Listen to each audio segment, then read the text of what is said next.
to talk about Tom Brady. Is he an alpha? Is he a leader? Is that something that you would think of as a leader? I mean, people reference to sports a lot, but is he somebody that you can see would be you would follow him if you were in a huddle with him? Oh yeah, I mean, I think sports figure, not to put a sports figure on a pedestal at all, because we're all creators. We're all men of the creator, men and women of the creator, and so I think that what he did and was able to accomplish in his football career would not have happened had he not been alpha mixed with leader. So But do you think it was developed? Because I don't think a lot of people just have that trait. I think it was developed because he was actually taken in like the what I don't know the fifth round, but he had a chip on his shoulder, and he was there to prove people wrong, which ultimately turned him into being an alpha or leader because he put himself in a position where he's saying, you know what, at all costs, I'm going to make it. And I'm going to show people through my actions and back it up with my play that I'm going to be the best quarterback in this league. I think he was not, I don't feel he was an alpha in the beginning.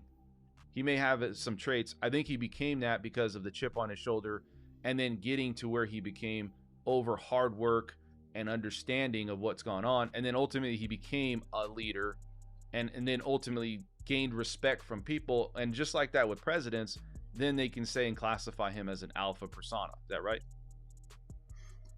nah, the leadership part, I could agree with you there, because you can learn how to become a leader. The alpha part, no, I think that's ingrained. And where do you I think think that comes from, though? What part do you think that comes from? with the alpha part, Yeah. I think that's something that you get as a small child, and then as you grow through life, your life experiences, how you react to things, that shapes whether you're going to have this alpha trait or not, and then utilizing it, right? Because some people have an alpha trait and it's dormant because they don't know how to utilize it. That could be another aspect as well. However, that what he did is not luck. It's not luck. That's not. You cannot teach that. He had it in him, and was put in a position to let that come out of him, to show the world that I'm here, and I'm gonna leave my legacy footprint on this game that we call football.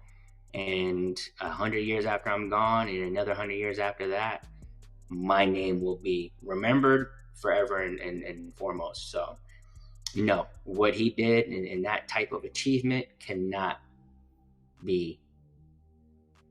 That's not that.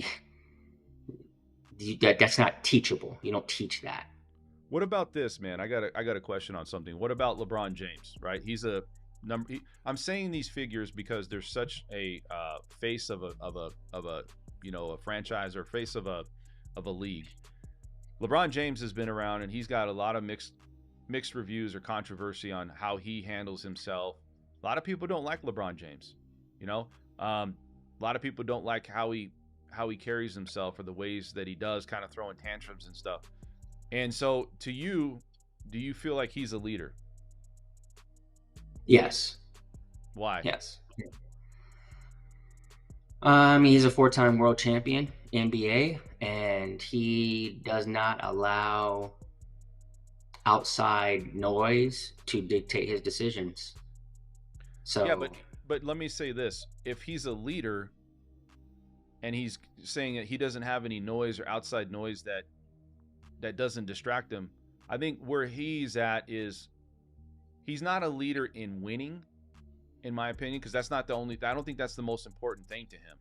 I think he wants to win at everything, meaning he wants to win at basketball. He wants to win at being the highest paid player. He wants to win at, doing movies. He wants to win at business. He wants to win.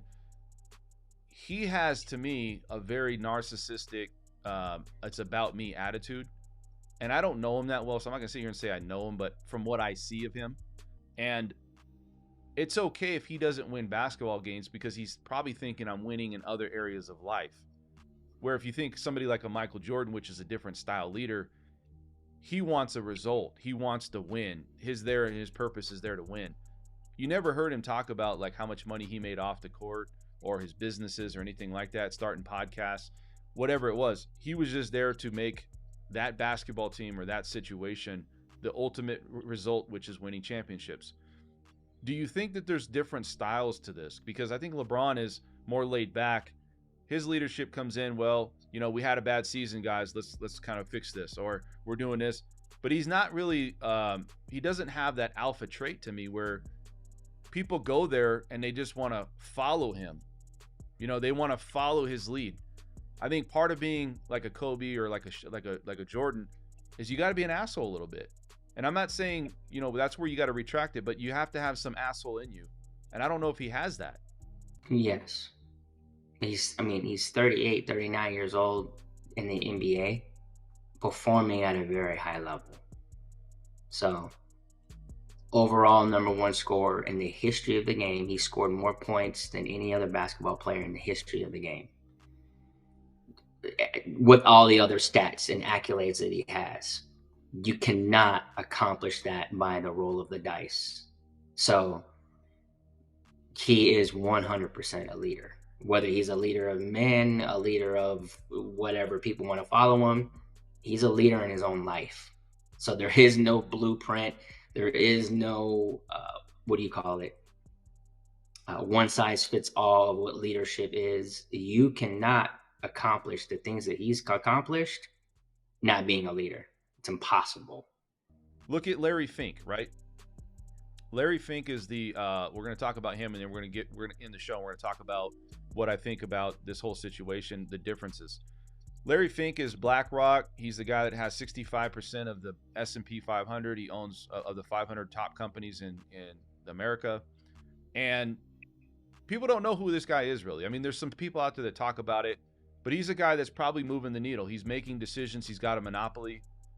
Do you think that in his right, being a leader, he's not in the spotlight. He's being and leading in a different way, which is behind the scenes, but he's leading, in my opinion, a lot of decision making in the country. His corporation and other families and corporations, those are the ones really leading the country.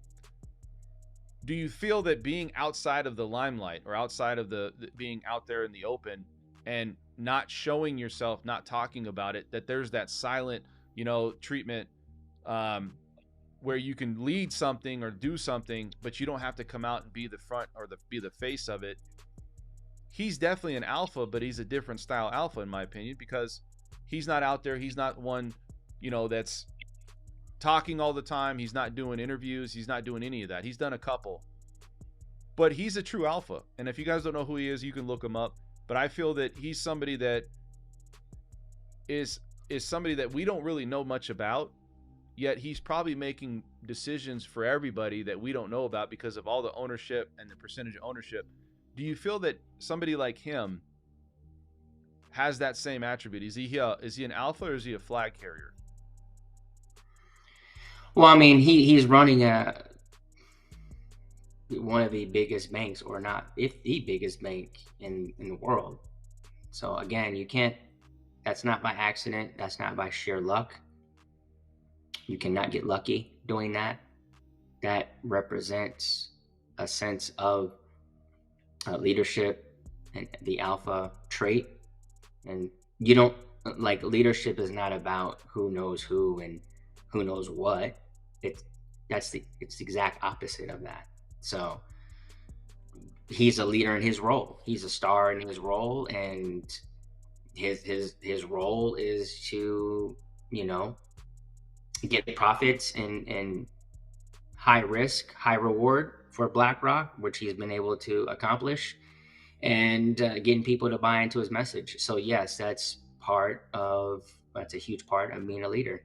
Just because people don't know who he is does not make him less of a leader or less of having the alpha trait.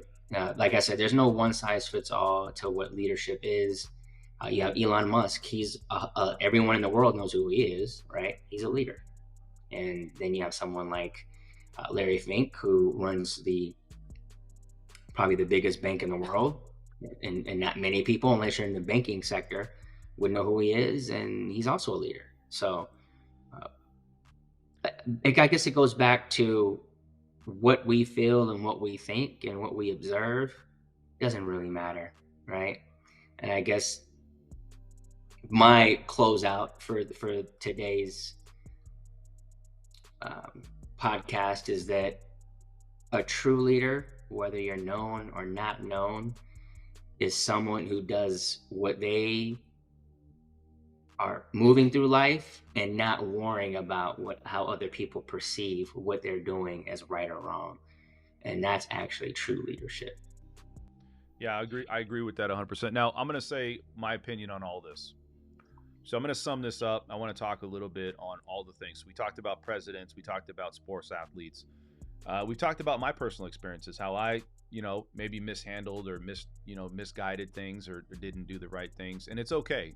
People are not going to have a book that comes out that says, here's your blueprint of how to run life or how to handle things in tragedy or whatever it is. I think when you talk about leadership, alpha, flag carrier, when you talk about an alpha, alpha is about, in my opinion, somebody that comes in and they are strongly passionate, they have a direct, decisive position on something, and people follow that until it's proven wrong. If you keep doing the things that you're doing, you make mistakes, okay, no problem. But if you get back on that horse and you keep going, so being an alpha, there is a good part to it, but it also could be your downfall.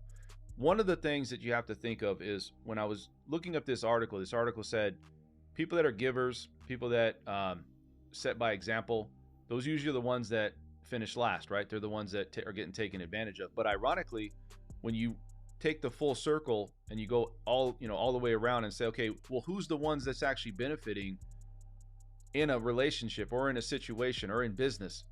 It's the givers. It's the ones that are the people out there that are finishing last, yet they're the ones getting a lot of the reward as well. And a lot of people don't understand that. So coming into it, do you want to be an alpha? Do you want to be a flag carrier? We don't know. Everybody's different. I think it comes down to, do you want to have self-leadership in life? Do you want to hold yourself accountable? And a lot of that is based off of maybe ethics of growing up when you were a kid, the morals and ethics that was instilled to you. And I think that starts at childhood. And then ultimately, do you keep carrying that torch? But I think there's a point in life where you're going to make failures, which I have. You're going to also talk about like, okay, what is my decisions on should I continue down this road of being it's my way or the highway? Or do you actually say, you know what? I'm going to take a step back. I'm going to still keep my crusade, but I'm going to gather more bees with honey by getting these people on my ship, right? And going down the direction if my message is caught by more people than not. And how does that work? Because you have to have self-awareness. You don't take away from what your beliefs are. You're not going to be able to turn everybody and say, hey, I want you as a subscriber. I want your opinion. You're going to get people that are aligned to you. What it comes down to is that are you developing a path of what you believe, like your belief is, what your ethics are, and what you think is the right way to do something based off of what your experiences have been, and also coming into a situation with confidence. I think you have to have confidence, and I think you have to have a blend of understanding and I think self-awareness. And I think there's a point where if you start to develop success, do you keep becoming that person that people start to get turned off on, or they start to feel that you're too cocky, or you don't have self-awareness and you're just, saying stuff that's stupid? The message has to be, there's going to be people that follow you and some people that don't. In life in 2024, I think we're all looking to become better. We're all looking to have a better position and continuing to grow as people. Because like Chris said, you don't stop growing. It doesn't just end once you find something and you've got to a certain level. It's a constant thing in life. There's going to be new challenges and new things coming up. It's how you handle it and the decisive and decision making that you handle it with, and then having that self-awareness, in my opinion. If you guys have any questions, this is Dan French. This is Wealthy Tainment. Subscribe, like the channel, leave any comments. We'll see you guys at the next one. We're out of here.